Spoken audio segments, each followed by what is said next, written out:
Shalom, எல்லாம் நல்லா இருக்கீங்களா? இந்த ஆடியோ பாட்காஸ்ட் மூலமா உங்களை சந்திப்பது அதிக சந்தோஷம். இன்றைக்கு நம்ம கடைசி காலம் அப்படிங்கிற அந்த டைட்டில் சில காரியங்களை உங்களோட கூட நான் பகிர்ந்து கொள்ளும்படியாக விரும்புகிறேன். ஸோ இந்த லாஸ்ட் டேஸ் அப்படின்னு சொல்லப்படுறதுக்கு நம்ம வேதாகமத்தில் பார்த்தோம்னா நிறைய வசனங்கள் அதுக்காக கோட் பண்ணியிருக்காங்க.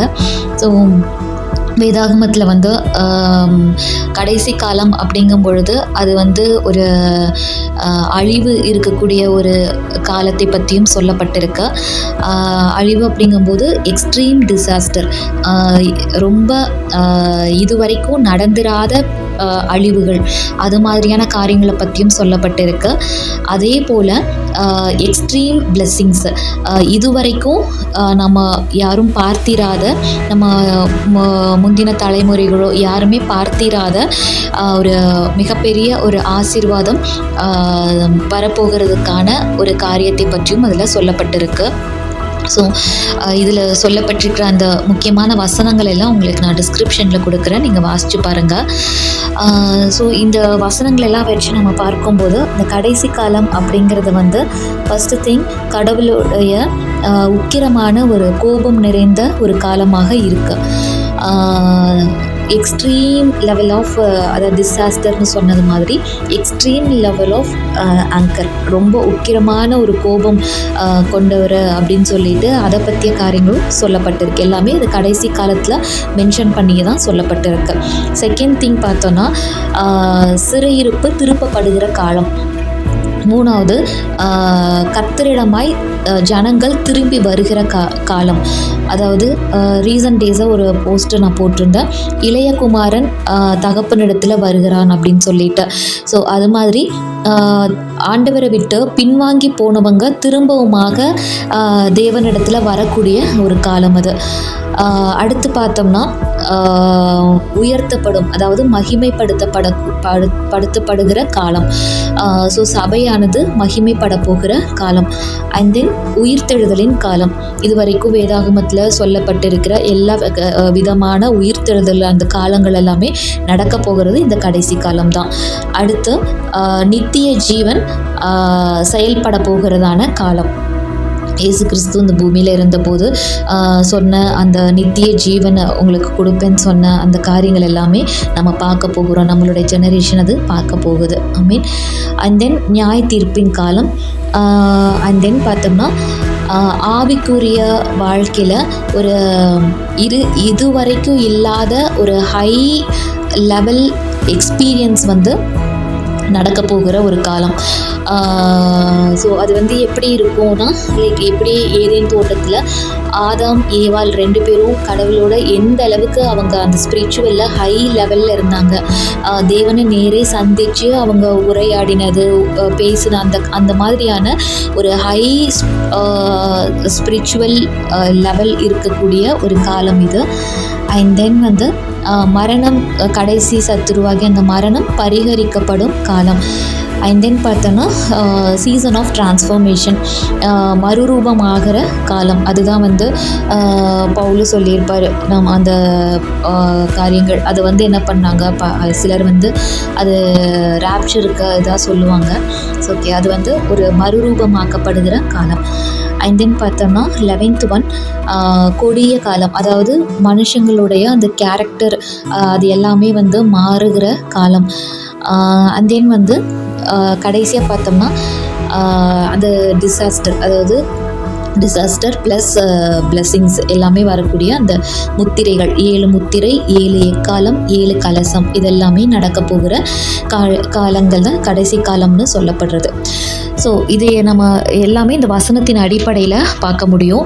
இதை நம்ம ஷார்டன் பண்ணி மெயினாக என்ன இருக்க போகுது கடைசி காலம் அப்படின்னு பார்த்தா, ஃபர்ஸ்ட் திங் எல்லோரும் சொல்கிற மாதிரி டிசாஸ்டர், அழிவு.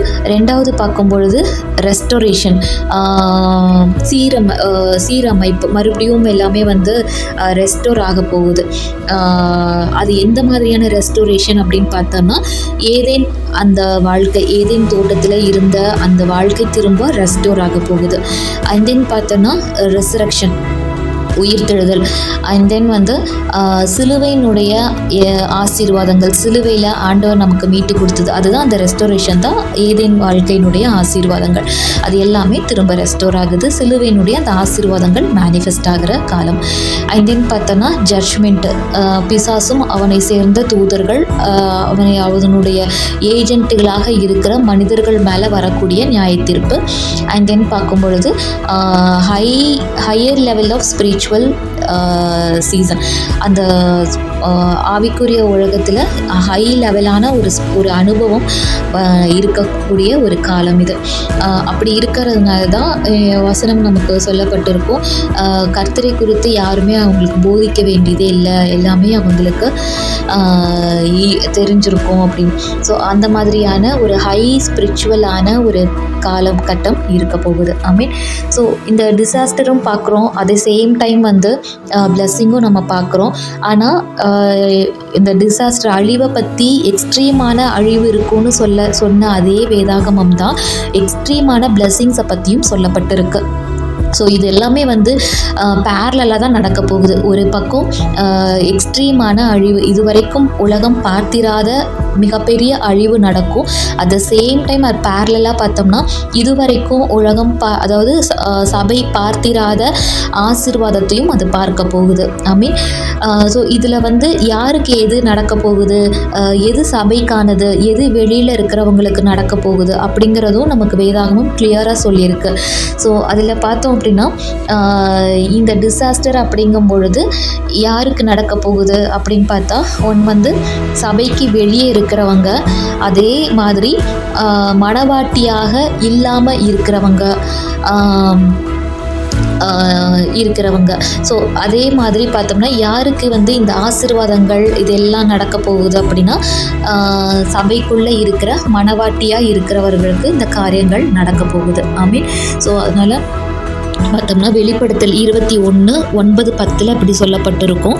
பின்பு கடைசியான 7 வாதைகளால் நிறைந்த 7 கலசங்களை உடைய அந்த 7 தூதரில் ஒருவன் என்னிடத்தில் வந்து, நீ இங்கே வா, ஆட்டுக்குட்டியானவருடைய மனைவியாகிய மணவாட்டியை உனக்கு காண்பிக்கிறேன் என்று சொல்லி பெரிதும் உயரமுமான ஒரு பர்வதத்தின் மேல் என்னை ஆவியில் கொண்டு போய் தேவனுடைய மகிமையை அடைந்த எருசலேமாகிய பரிசுத்த நகரம் பரலோகத்தை விட்டு தேவனிடத்திலிருந்து இறங்கி வருகிறதை எனக்கு காண்பித்தான். ஸோ அப்போ இது வந்து என்ன, சபை அதாவது மனவாட்டியாக இருக்கிறவங்களுக்கு நடக்க போகிறது தான் அந்த எக்ஸ்ட்ரீம் லெவல் ஆஃப் பிளெஸ்ஸிங்ஸ். இதுவரைக்கும் சபையில் பார்த்திராத, கேள்விப்பட்டிராத அந்த பிளெஸ்ஸிங்ஸ் எல்லாமே வந்து மேனிஃபெஸ்ட் ஆக போகிற சீசன். இது யாருக்கு நடக்க போகுது? சபையில் இருக்கக்கூடிய நபர்கள், அதாவது மனவாட்டியாக இருக்கிறவங்க.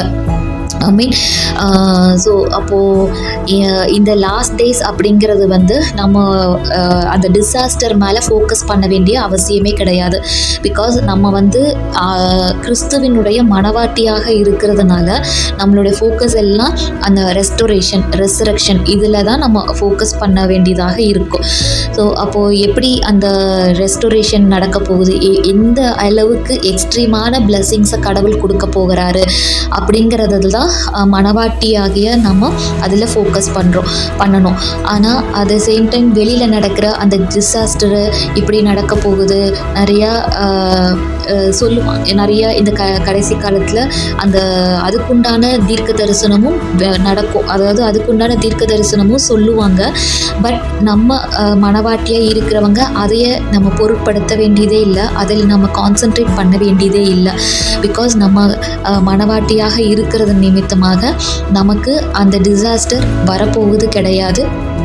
இன்ஸ்டெட் ஆஃப் தட் நமக்கு என்ன செய்ய போகுது, ஆசீர்வாதங்கள், இதுவரைக்கும் நம்ம பார்த்திராத ஆசீர்வாதங்கள், அந்த சிலுவை நிமித்தமாக ஏதேன் தோட்டத்தினுடைய சகல ஆசீர்வாதங்களும் நமக்கு ரெஸ்டோர் ஆக போகுது. ஸோ அப்போது நம்மளுடைய கான்சன்ட்ரேஷன் எதில் தான் இருக்குன்னா, லைஃப் ஆஃப் ஈடன், அதாவது புதிய எருசலேமினுடைய வாழ்க்கை, தென் அதனுடைய ஆசீர்வாதங்கள். So restoration, elevation and resurrection. So இதுதான் மெயினாக முக்கியமான விஷயங்களாக மணவாட்டிக்கு நடக்க போகுது. வெளியே இருக்கிறவங்களுக்கு அழிவுகள் நடக்கலாம், நியாய தீர்ப்பு நடக்கலாம். அது நமக்கு வரப்போவதும் கிடையாது. அதில் நம்ம மைண்டை செலுத்த வேண்டியதும் கிடையாது. ஸோ இனி நிறைய தீர்க்க தரிசனங்கள் இதெல்லாம் பற்றி வரும். ஆனால் நம்ம அதைய பார்த்து நமக்கு இது நடந்துருமோ அப்படின்னு பயப்பட தேவையே கிடையாது. ஏன்னா வசனம் தெளிவாக நம்ம பார்த்தோம். வெளிப்படுத்தல் 21:9-10 மணவாட்டியாகிய சபை அது மகிமைப்பட போகுதுன்னு சொல்லிட்டு. ஸோ அதுதான் நமக்கு ஒவ்வொருத்தருக்குமே, சபைக்குள்ளே இருக்கிற ஒவ்வொருத்தருக்குமே அந்த காரியங்கள் தான் நடக்க போகுது. ஸோ அப்போ மணவாட்டியாகிய நம்ம எதில் கான்சென்ட்ரேட் பண்ணோம்?